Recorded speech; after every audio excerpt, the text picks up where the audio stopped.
and that's a free in for Carlow. Meanwhile, the referee, Garoda Canava, has his book out again. The referee wants to have a word with one of the Wicklow players. It is Nicky Myrna.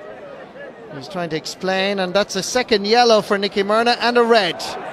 For a frontal charge, Nicky Myrna has been sent off for Wicklow, and the Garden County are reduced to 14 players. Paul Earls puts it into the path of Corey McWalter. Attacking wing back, and he has a fair burst of speed. Giving it in for as Dean Odlum. Gets inside the cover of Pádraig Murphy. Backfires McWalter. Tony Hannon is outside. McWalter goes for his own score. Is that the right decision? It is. St. Patrick's man from Wicklow Town gets his first point of the Leinster Championship. He was part of the initial movement, and he was there at the very end. Coming through here is Alan Curran. Thought he might get a free. Referee says no. Back out for his Carpenter. Slips one through. Brian McGrath comes in to challenge. Good work here by Carlow! And Mervyn Travers makes a great save. Well, Carlow were patient here, and they did really well. Goalkeeper watched the save. Excellent. Easily got it by James Stafford. On to Leighton Glenn. Back to Stafford. There's a player over at the far side. It's Odlum. Backfires Leighton Glenn. With the side of the boot. Puts it over the bar. 1-2-3. Nice combination play. Results in Leighton Glenn's third point of the match. The call comes from the stand side, provided by Alan Curran. Going through the middle, Brendan Murphy. And that is hit off the side of the boot, and that is a wonderful score. It's his third point. Right down his name, Brendan Murphy. A player of real quality. John Hayden. JJ Smith. Carlow try and break down this very determined, very organised Wicklow defence. Crossfield ball. There's a chance here. Brilliantly saved. There's a chance off the post. There's another chance. He gets a knee to it. Who has it now? Carlow have it. Back outside. Brilliant block down. Drama in Portlaoise around the Wicklow goal mat, and at the end of it all, it's wide.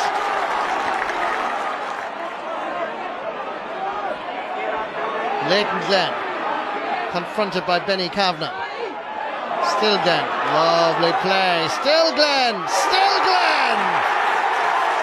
What a goal.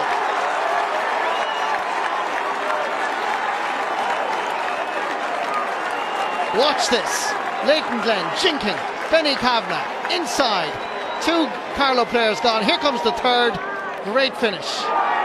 Brendan Murphy has been sent off. He was on a yellow card, and obviously with all the celebrations of the Wicklow goal, there was some bit of off the ball activity, some bit of dissent, and Brendan Murphy is now gone. So it's 14 against 14. Tony Hannon barely keeping inside. He's still there. And what about that for a point?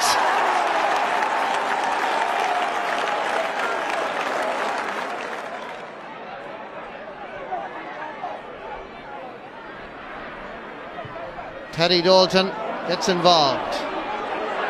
Gone inside is Jacko Dalton. Oh, beautiful!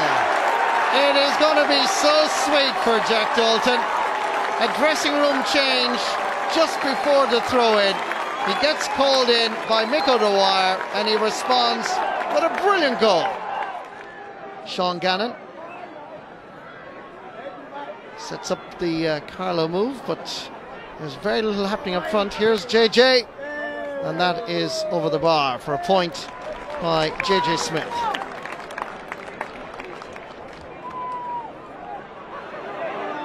Darragh Haney lays it back for his Paul Earls. He's a really good footballer and a good worker. Gone inside, and there's a chance here for Dalton. He's brought down by Thomas Walsh, and that, to me, looks like a penalty. Is it inside the large rectangle? Thomas Walsh could be going off here because he's on a second yellow, if this is a yellow card. There's the second yellow, and here comes the red. It was on the edge of the large rectangle. It was a sliding challenge. No doubt it was a yellow card, and as a result of the previous yellow, Thomas Walsh is off. Penalty not given, free is, and that is another point for Tony Hannon. Nothing going right for Carlow today. For Wicklow, they've made it happen. Leighton Glen, more trouble for Carlow. Goes for the most difficult option of them all. Leighton Glen is a classy footballer. Away goes Pádraig Murphy. He's not giving up, although I think Carlow are now out of the Leinster Championship. Another good point by Alan Curran. Back to the drawing board in the qualifiers for Luke Dempsey. From Mick O'Dwyer, he's heading to face Westmeath on the bank holiday weekend in June in the next round of the Leinster Championship.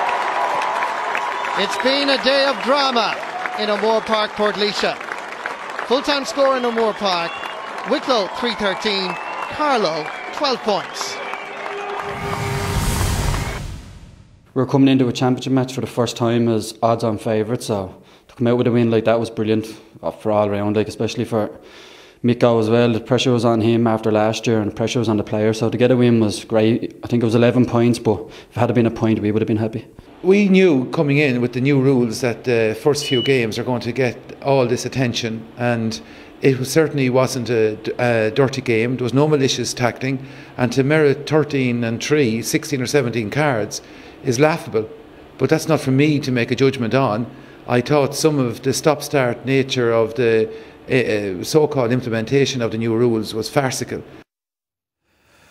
Anthony Luke says he's not going to comment on it, but it's farcical and laughable. 13 yellows, 3 reds. What did you think? I will tend to agree with Luke's assessment there. I think anyone who tuned in wanted to see what went on down in Portlaoise today. On the face of it, 13 yellows, 3 reds. You'd have thought there was all-out war, but there was barely a bad stroke in the game, and certainly yellow cards have been handed out very, very easily and too readily by the referee. And I think it's it's not right that the first couple of games in the season should be officiated in a different manner to the rest of the campaign, and certainly it detracted from what was a decent enough game in the first half. Sitting nicely poised at half time. Wicklow were up by 3. They'd been reduced to 14 men, so the game was nicely in the balance. But credit Wicklow, they dug deep. The wee bit more know-how with them, particularly up front.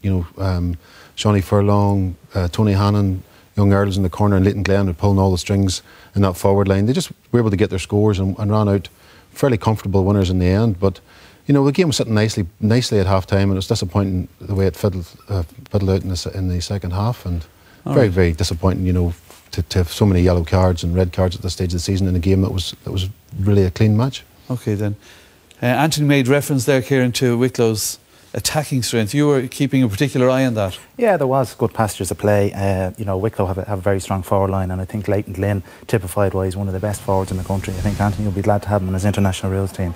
This is his first score of 1-4 from play. Excellent score over the bar, and he was a torment to the Carlow defence all day. Tony Hannon free we picked out because it's very important for any team to have somebody who can put 45s over like that, and this was score of the game. Leighton Glen gets the ball in the corner, he rings around 2 guys, leaves them for dead and finishes, great finish into the back of the net, But there was good passages of play, as it was disappointing that it was littered with yellow and red cards, I suppose, Des, I'm just glad I wasn't playing, because I would have done well to get through the 70 minutes with those sort of rules. All right. And now that you've made yourself a co-selector for Anthony with the international rules as well, it'll keep you busy. For Carlow, was it all doom and gloom? It wasn't all doom and gloom, Des, but you look at where they went wrong, and you look at their starting forward line, 6 forwards, no score from play. They relied on players down the pitch, in particular in defence. Alan Curran was outstanding. He was the one that was pushing forward in the second half to show us forwards how it should be done, and kicked 3 points from play. A very, very good performance from him. But for me, the one area in which